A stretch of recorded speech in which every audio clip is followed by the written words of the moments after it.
I got so used to being the only woman in the room, I didn't even notice it anymore. Did you know that only 31% of sales leaders are women, even though 50% of the sales reps are women?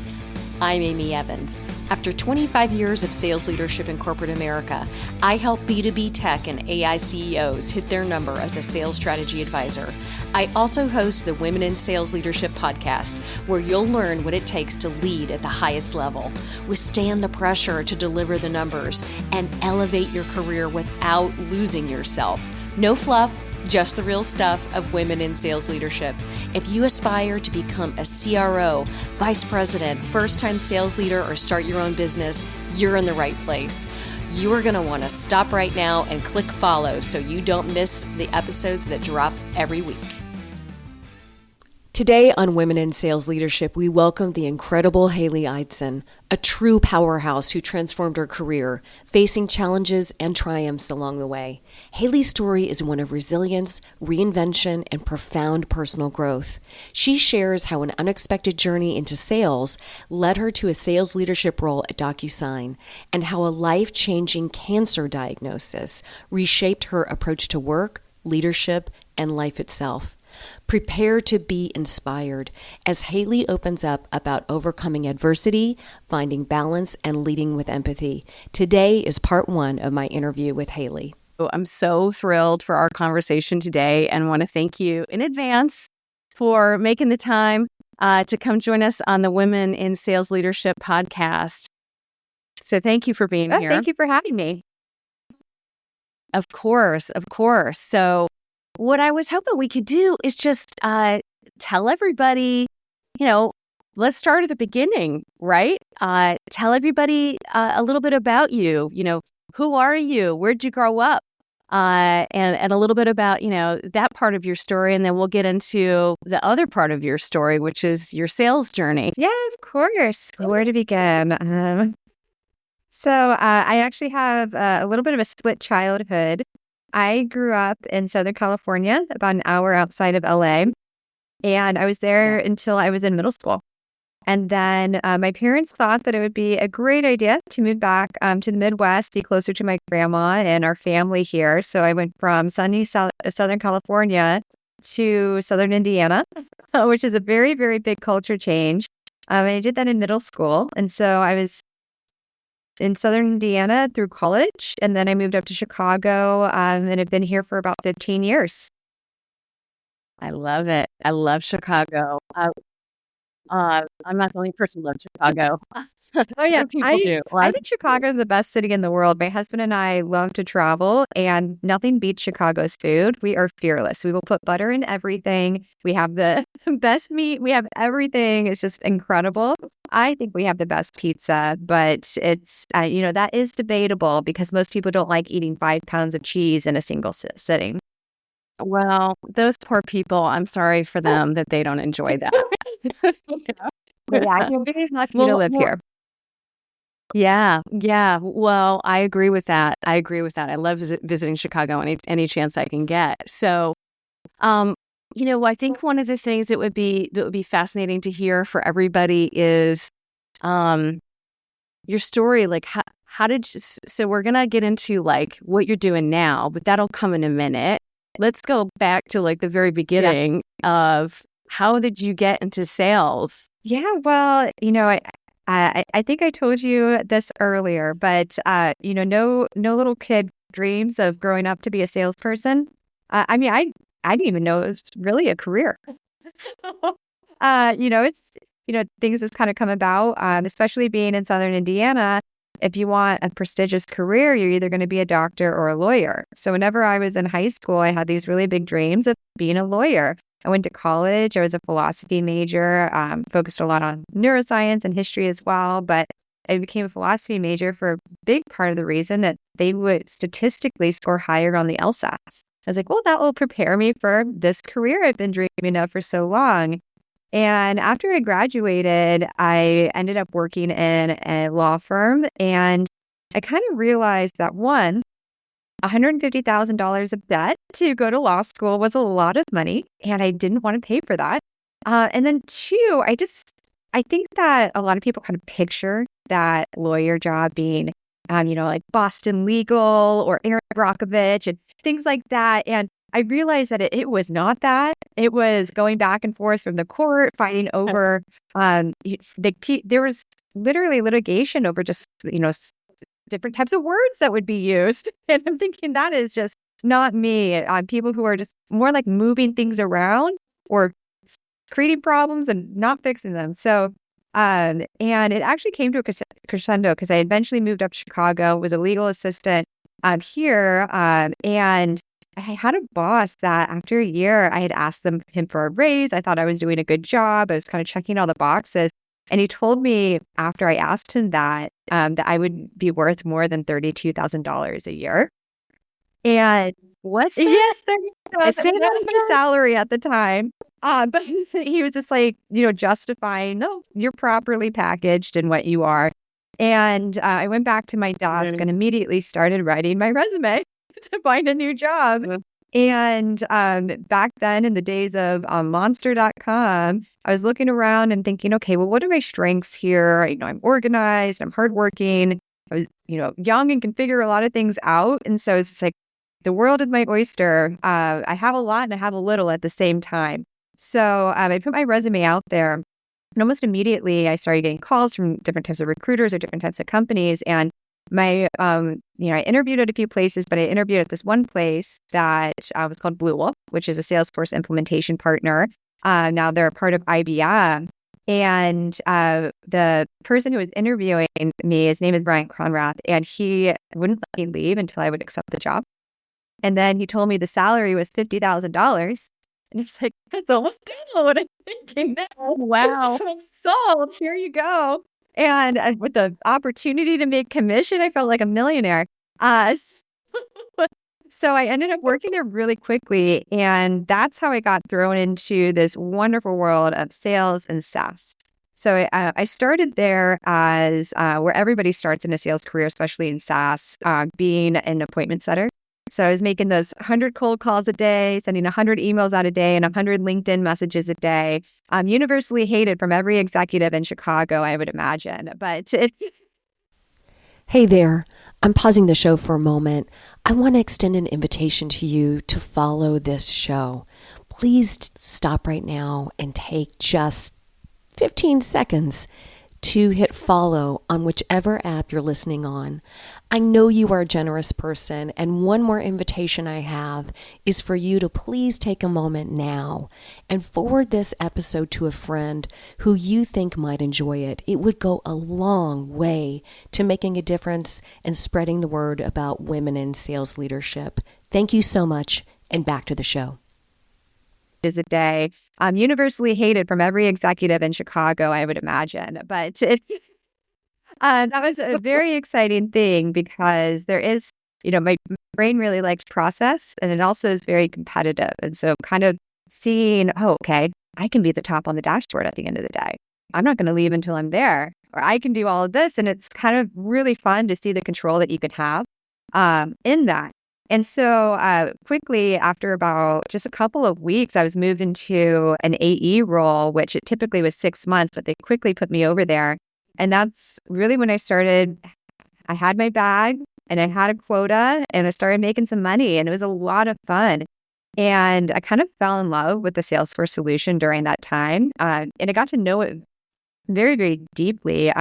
Not only because all of our customers were looking at Salesforce implementations or hiring people to be a part of their staff for Salesforce, but we were using it internally, and it was just kind of this magical solution that I just thought was absolutely incredible. So, I kind of bounced around a little bit from different kind of sales jobs. And one piece of advice I always give people starting their career, I started at small companies until they were acquired by companies like IBM. But for the most part, I started at small companies. And one of the advantages to that is I was an enterprise AE by the time I was 27.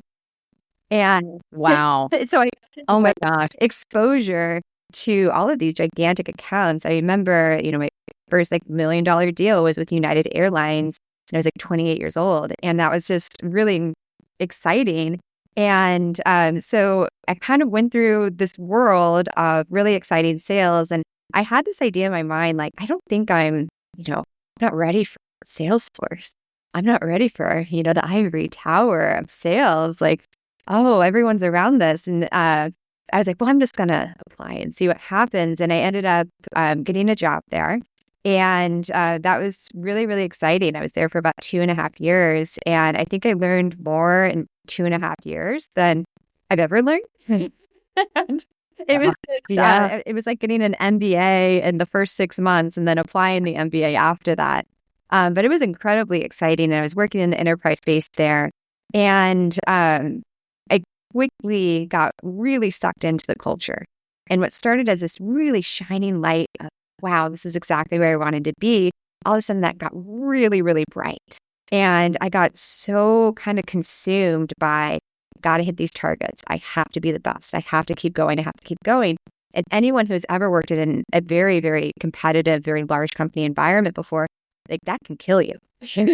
Like there is an unlimited amount of work that you can do. And I put that on myself. I actually feel that I had very supportive leaders and everything, but most of like these kind of almost toxic pressures, like I put on myself and I controlled that. And of course there were outside influences and everything, but that was really on me. And, because I was performing really well, I moved into a leadership position very quickly after being there. And I ended up leading my peers, which we can get into that one later, but wow, did I learn a lot from that experience and did I make Oh my gosh, we probably could have a whole nother conversation on that one alone. Conversation. But I ended up leading a team of my peers, and that was, very, very interesting. But I, was still very driven, like have to hit the number, have to be on top, have to do all these things. I have to please these executives that are adding me to these very important forecast calls that I feel like I'm not even qualified to be on. And, I was hitting these targets, but as I was doing that, I was really hurting myself. And I was really hurting the type of leader that I wanted to be. There were some executives that loved it because I could deliver on a number. But I was really losing the trust from my team because they knew the number was more important to me than them. And unfortunately, that was kind of true in that moment for me. And it wasn't fully true. I wasn't a monster or anything like that. But I think that, it's definitely a learning moment. But I think that, I ended up getting to a point where I was working myself to death. I was working like 15-hour days, going into the office at 7 a.m., leaving the office at 7 p.m. And it just kind of crescendoed to a point where I didn't really recognize myself. And, this is 2020 and the world is kind of changing and things kind of came to light, and I ended up leaving the company and without a job. and Wow. And so there kind of this very bold move. Very, very crazy. And so then there's a moment where I was like, okay, I need to get my head on straight.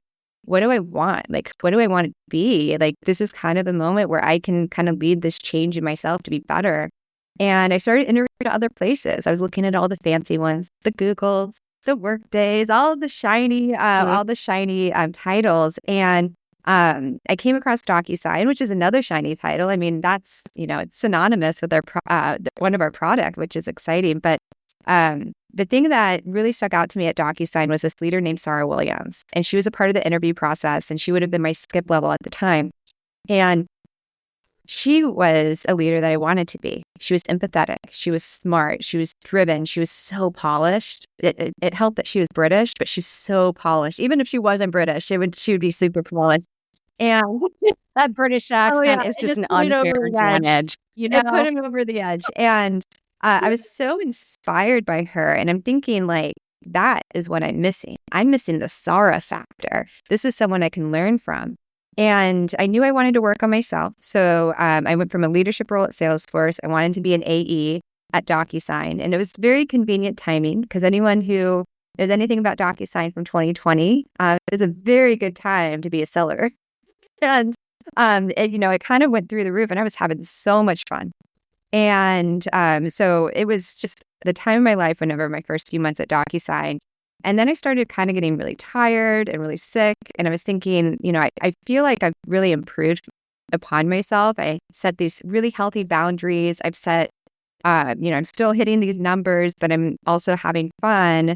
but I was still kind of feeling like this plague almost. And, after kind of months and months of going to the doctors and losing weight and all of this stuff, I ended up being diagnosed with gray zone lymphoma, which is a relatively rare cancer, but everyone says they have a rare cancer. It's kind of a weird thing to say, but it's a relatively rare cancer, but it is in the lymphoma family.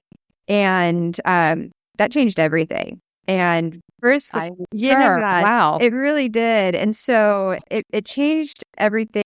And, sometimes the universe speaks to you. I think the universe wanted me to take a back seat so I can kind of handle that part of my life that was going to change really big. And so I had to do about 600 hours of chemotherapy in 4 months. I've been in remission for 3.5 years now, which is amazing. But in the Awesome. thank you. But in that 4 months of treatment, I always thought that one of my superpowers is I could outwork anyone. Like I will work until I'm on the top of that dashboard. I will work until we win. And chemotherapy took that superpower away from me. I knew I wasn't going to have that. I was tired. I was throwing up all the time. All the stuff you see in the movies is true. Except Oh my God. nobody ever talks about how you lose your nose hairs, and you need those nose hairs. That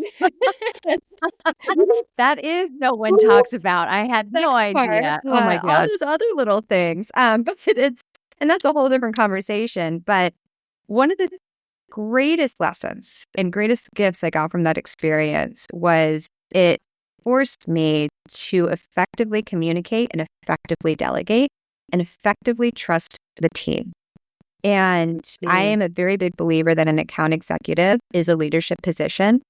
And it allowed me to really elevate not only the results that I was getting and the results I had to deliver on, but also elevate the customer experiences that my customers were having, because we get the full party now because I can't do it all.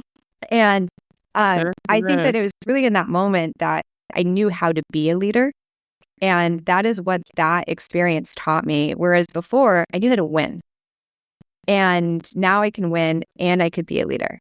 And it was after that experience, and Sarah was still a part of my life, and I was still in her leadership chain, that I made it very clear. I was like, it's time for me to move back. Like this hiatus has served its point. And the way that things kind of shifted and changed, she put me in that role as soon as she possibly could.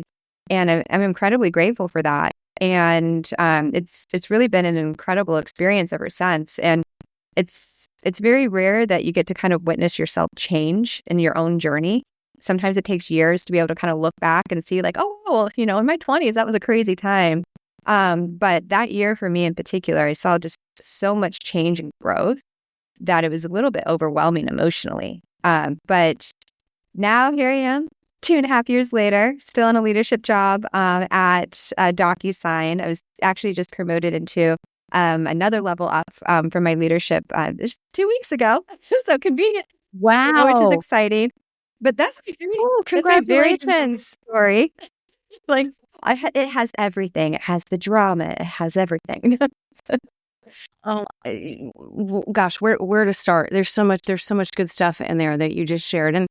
And Haley, let me just acknowledge you for like laying it out in such an eloquent fashion and making it sound so like it wasn't a big deal.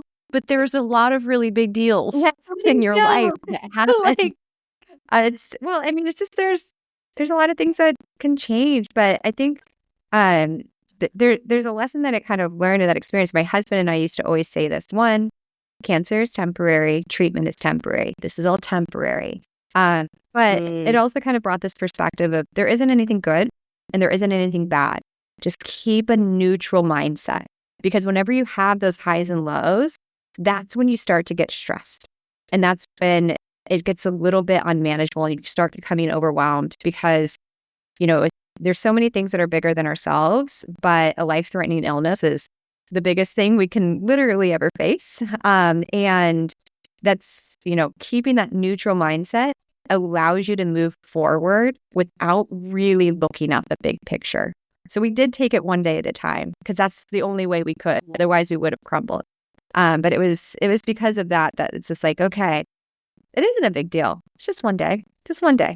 So let's just keep going. Well, first off, that's beautiful that you shared that perspective. I'd love to dig in a little bit on that. You know, talk to me about some of the things that you do, like the little things to stay neutral like that, because that is easy to say and challenging to do. It's challenging for me to do. Yeah, I think that, it's all about perspective sometimes. And I say this to my team. I have this amazing account executive on my team who is just this wonderful person whenever it comes to how she serves her customers. She always has her customers back. And, she didn't hit her number in Q2, but she blew it out of the park in Q1. And I could tell that she was just feeling so bad. But it was like, this doesn't matter. You're fine. Like, you're alive. Like, everything is fine. Let's put this in perspective. This is a job. And, we are not surgeons. We are not oncologists. Like, no one's going to die on the operating table because they didn't get an e-signature out the door. Like, it's... Sorry, docu-sign. But it's like everything is going to be fine. But it's keeping that neutral mindset that you can actually make strategic decisions and actually serve your customers. Because if you come into a customer call, or if a customer calls you, whatever the situation is, and you have an agenda in mind that's self-serving, you're not going to be able to meet their needs. So you almost have to put that on the back burner and just stay neutral. And so I think that, for a very long answer to your question, like things that I do, I think that just the bigger perspective is, my career is incredibly important to me, but it's just one part of me. It is not all of me. And so you almost have to diversify your loves in your life. And whenever you do that, you're like, do you know what? Maybe I'm not rocking it over here, but I'm rocking it over here right now. And it's all going to be fine. And at the end of the day, everything always falls into place. And if it doesn't, who cares?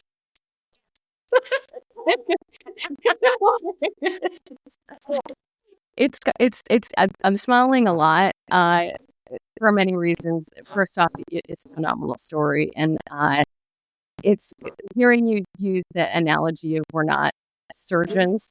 That's an exact thing that I used to say to my teams too. Yeah. Right? Nobody's gonna die. Yeah, it's exactly word. Depending on us. Like, I hope not. Yeah. No one's dying here. No one's dying here. Yeah. Those poor doctors. And it's there's poor doctors with their real job. Right. Yeah. Yeah. Don't tell some other people that they're the only ones that probably have the real jobs. But yes, it's true. In terms of life-saving work, those in healthcare and like when lives are really on the line. I also think that I am a believer that we can change lives in our jobs. We absolutely can. But it's not going to be by getting an order form out the door. And it's not going to be because, we got a better margin on this time. That's not how we change people's lives. We're going to change people's lives because oh my gosh, we were able to completely transform an entire department that saved this company money, so they didn't have to lay anybody off. That is the power that SaaS providers have. We can help companies make it so they can keep valuable employees. And so that's a much longer view. But that's what we have to focus on. And we're not focusing on, okay, take it and sign it. We're focusing on how can we help you? How can we be your partner?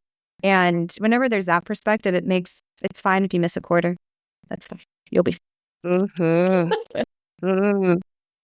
Yes, I hear that. I have a couple questions for you, if I may. Go ahead. Yeah. So, can you talk a little bit about what do you do to protect yourself and your energy from kind of going back to that place that you once were of being fully consumed and absorbed and losing perspective, if you will, which is what you talked about. What do you do to protect yourself from that? What works for you? Well, I don't think there's no secret sauce, and there's no I write everything on a Post-it and I have my affirmations. Okay, that's cute, but it's really just an everyday practice. It's like healthy living in that sense. You're not gonna be healthy because you choose to only eat broccoli or something like that. And so I think it's just kind of every day understanding, what are the priorities here? And my priorities are we serving our customers? am I serving my teams and am I serving my organization? And like, that's kind of what keeps me in check. And then I kind of put like this, like these aspirations in a different area, because that's going to take care of itself. And, that is easier said than done, especially when you just really want something. But I think it's just always focusing on these things of like, how can I actually have real positive change? And the other stuff is going to take care of itself. And then kind of removing some of the pressure of like, I remember like not just Salesforce, but so many organizations that I've been a part of. It's always, what's your next move? What's your next move? What are you going to do after you get promoted? Oh, second day in your new job. What do you want to do next? And it's just like, calm down. like, let's enjoy this. And I think that it's like, always think about what's going to be next, but don't think about it in the sense of like, what is how much bigger is your ego going to get, or how much bigger is your title going to get? It's more like, well, what do you actually want to be doing? And this kind of goes into a different topic, but there's always like, that obsession of what's next. It's always what's next for me. It's never like what's next for someone else. And so that's just kind of one of those things. So whenever you remove that from like the stress that you have, it really helps you prioritize, be calm, and make strategic decisions. Thank you so much for tuning in to the Women in Sales Leadership podcast. If you enjoyed today's episode, be sure to follow us and share this with a friend. I'm serious. Stop right now and take a look at the app, whatever app you're using to listen to this episode on, and hit follow and share this with a friend. Send them a text. See if they would enjoy this show as well, learning all about and meeting women in sales leadership. Hey, and if you know somebody who is crushing it in sales leadership and should be on this show, reach out to me on LinkedIn, Amy Evans, or the Women in Sales Leadership podcast. I would love to connect. See you next time.